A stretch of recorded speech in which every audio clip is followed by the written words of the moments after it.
He stepped out of the elevator, straight into an ambush.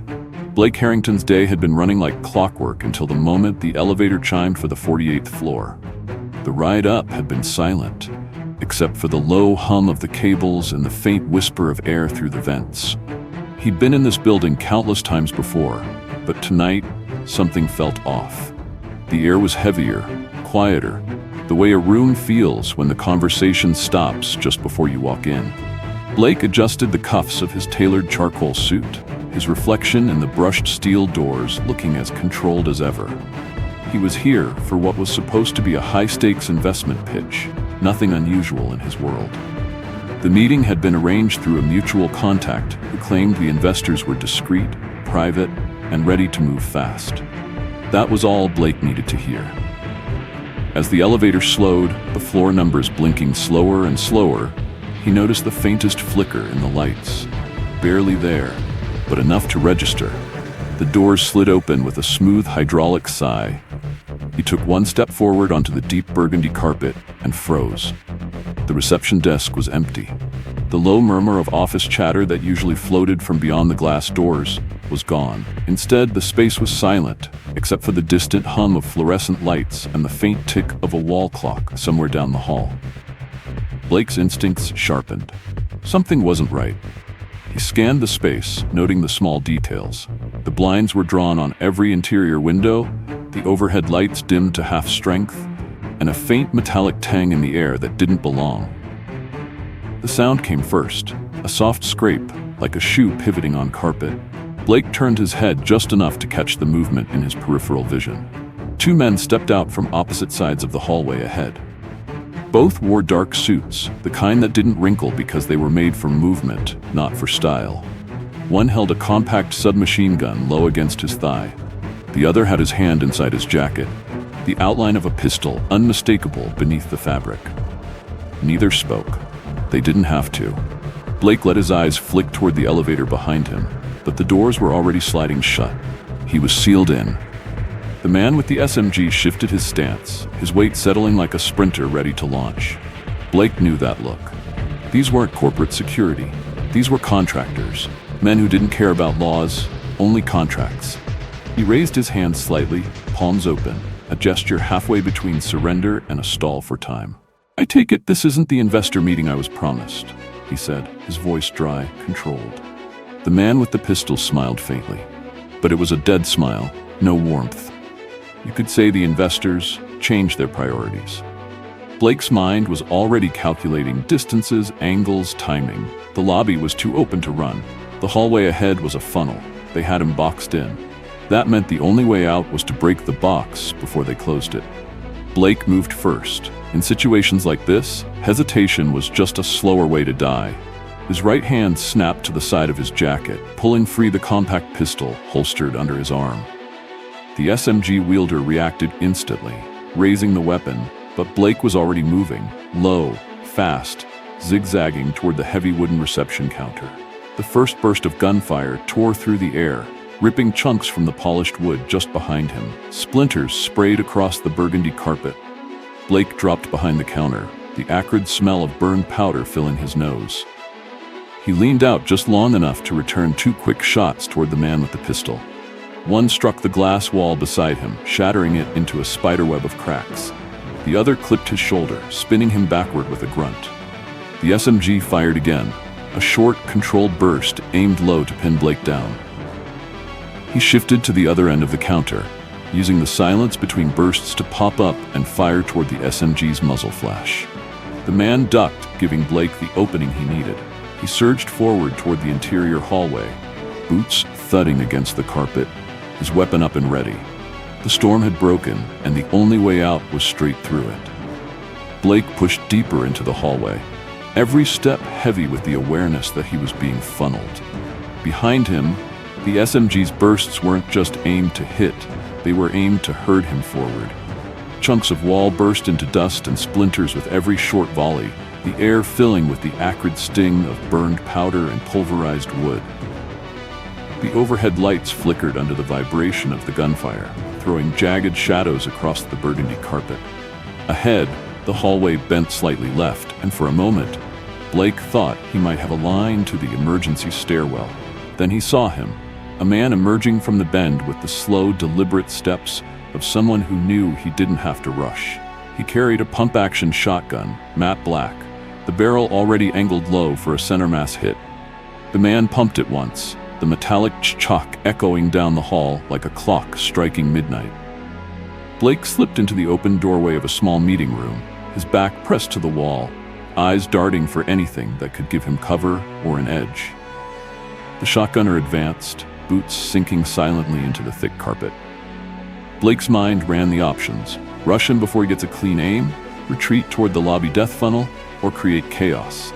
His eyes locked on the room's centerpiece, a sleek glass conference table with chrome supports. He moved fast, holstering his pistol just long enough to grab the edge of the table and yank hard. The glass top slid, tilted, then shattered against the floor in a bloom of jagged shards. The sound was a sudden explosion in the muffled corridor, masking Blake's movement as he burst from the doorway, pistol back in his hand. 2 shots, one striking high into the man's chest plate, staggering him, the other dropping lower into the thigh. The shotgun boomed once, the blast chewing into the wall where Blake had been. The man collapsed, weapon clattering onto the carpet. Blake kicked it aside, grabbed the man by the collar to pull him deeper into the doorway, and then kept moving. The stairwell was only seconds away, but he knew the SMG operator wouldn't be far behind. He took the last few steps in a sprint, slammed his shoulder into the heavy fire door, and slipped into the concrete stairwell, the sound of his own breathing harsh in the echoing space. The stairwell smelled of damp concrete and dust, the metal railings cold under his grip as he took the steps 2 at a time. His footsteps echoed upward and downward. He wasn't alone in here. Somewhere above, a voice shouted in clipped, professional English. From below came the rhythm of boots pounding upward. He was caught between 2 teams. He pushed toward the 49th floor, hoping the service corridor would give him more angles to work with. But when he reached the landing, the door burst open before he could touch it. A man in full tactical gear stepped through, an M4 rifle braced tight to his shoulder.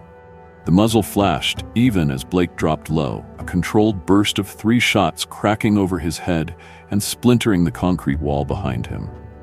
Blake fired once from his crouch, the round punching into the man's thigh. The rifleman stumbled, cursing, his momentum slamming him against the railing. The rifle dropped to the steps below. Blake didn't hesitate. He kicked it down another flight before the man could reach for it. He shoved the door open, slipping into the 49th floor service corridor. It was narrow, industrial, lit by a dim yellow glow from overhead tubes, the walls lined with gray metal doors and exposed conduit. He started forward, boots thudding softly on the linoleum. Footsteps came from both ends of the hall now, synchronized but separate. Blake ducked into a janitorial closet, closing the door most of the way, his eyes adjusting to the shadow. Through the crack, he saw 2 men sweep past, one with a suppressed pistol, the other with a short-barreled rifle. They moved like they'd done this hundreds of times before, each man's muzzle tracking in opposite arcs to cover every inch of space. Blake waited until the second man's back was to him, then moved. He stepped out fast, brought the pistol down hard on the back of the man's neck. The man crumpled soundlessly, his rifle clattering to the floor. The first man turned, mouth opening to shout, but Blake's shot took him in the chest before the sound could escape. He stripped both of their spare mags and kept moving. The rain against the outer windows was deafening now, lightning occasionally strobing through the frosted panes. The building felt like it was holding its breath before a final lunge. Staying inside meant dying slow. Every hallway in this building could be turned into a choke point, every doorway a fatal hesitation. The sweep teams would close in like a tightening noose. Blake decided to move the one direction they wouldn't expect, up. He bolted back into the stairwell, boots slapping the wet concrete as he climbed toward the roof.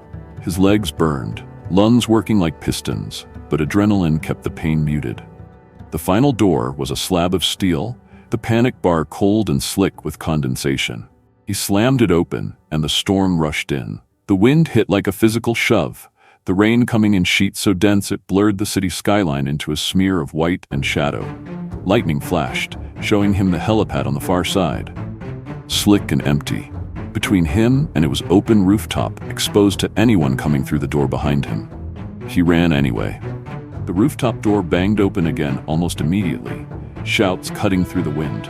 Gunfire followed, the first rounds kicking up sprays of water from the puddled rooftop, others sparking off the steel supports. Blake kept his body low, his path weaving in unpredictable arcs. A bullet clipped the edge of his sleeve, burning a hot line across his arm. He didn't slow. The far side of the roof loomed closer, a maintenance catwalk jutting across the gap to the neighboring building. It was barely a meter wide, no railing, just 48 floors of air on either side. He didn't stop to think. Behind him, the gunfire got closer, the muzzle flashes bright against the black sky. He hit the start of the catwalk, boots slipping on the wet steel, arms out for balance. The wind howled between the towers, threatening to shove him sideways into the void. A round sparked inches from his foot, then another. He pushed harder, lungs screaming for air. The neighboring rooftop rose to meet him. He leapt the final half-meter, boots slamming onto the wet concrete. Rolling to absorb the impact, he came up in a crouch, pistol ready, but no one was waiting. He dove through the open access hatch, slamming it shut behind him. Inside, the maintenance floor was dark, dusty, smelling faintly of oil and rain.